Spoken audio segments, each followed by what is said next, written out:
Hello everyone and welcome back to Historical Accounts, and today we're going to be looking at nose art.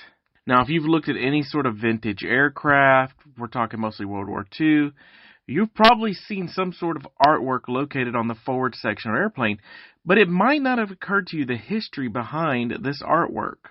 Now when we are talking about nose art, we are talking about decorative designs or paintings that are on the fuselage of an aircraft, and these are typically located forward of the main wings. And while we typically associate them with World War II, their origin goes back to the 19-teens, and I'll even talk today about why we don't see them as much today as we did in the past.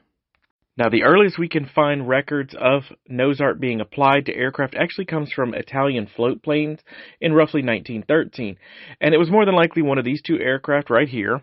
And this early design on these aircraft was just a sea monster, something very simple, kind of goes along with the theme of a float plane if you think about it.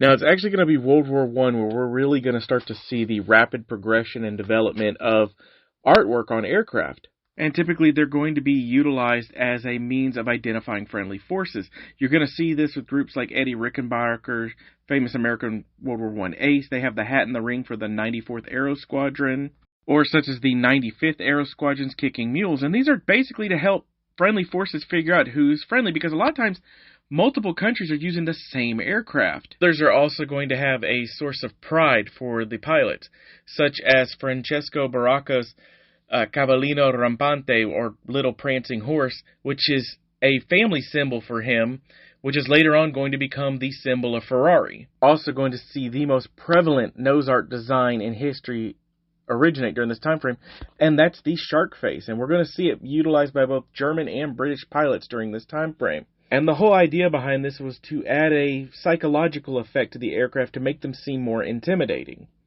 Now, when we get to World War II, we're going to see the largest amount of nose art, and it's not just going to be limited to Allied aircraft. We're going to see this also on Axis aircraft, as it was extremely popular with the German Luftwaffe. However, these are going to really be the main two that we're going to see with this.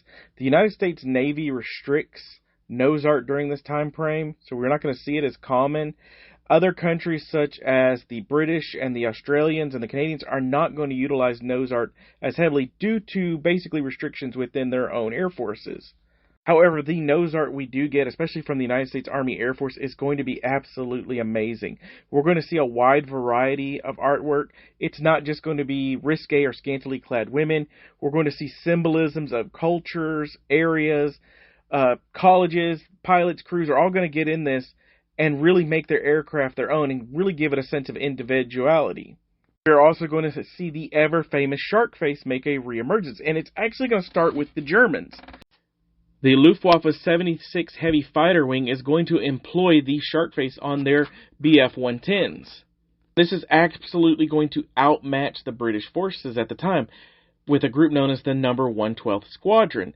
And interestingly enough, when the 112th gets redeployed to Egypt, they decide to go ahead and put the shark design on their aircrafts when they get a brand new set of Curtiss Tomahawks P-40s. So when the American volunteer group in China sees a photo of these British P-40s with the shark motif, they really like it, and they decide to go ahead and add it to theirs. And from then on, we're going to associate P-40s automatically with having that shark mouth on the aircraft. And from there, we're going to see multiple aircraft get this shark face motif. This, of course, isn't the only design we're going to see. Like I said before, we're going to see a lot of regional variations. It's going to be very popular on bombers especially. And we're going to see specifically these really elaborate artwork on bombers. However, another very popular style of nose art that we're going to see appear on this time are these very elaborate designs, checkerboard patterns, stripes, things like that, that are still going to be used as a symbol of distinctness and individuality, but as an expression of the pilots themselves.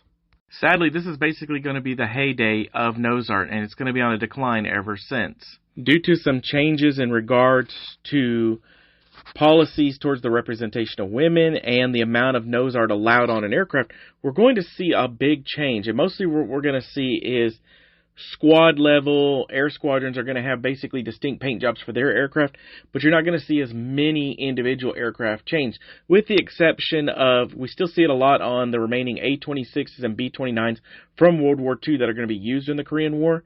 And actually the C-119 flying boxcar transports are going to be a very popular aircraft for nose art still during the Korean War.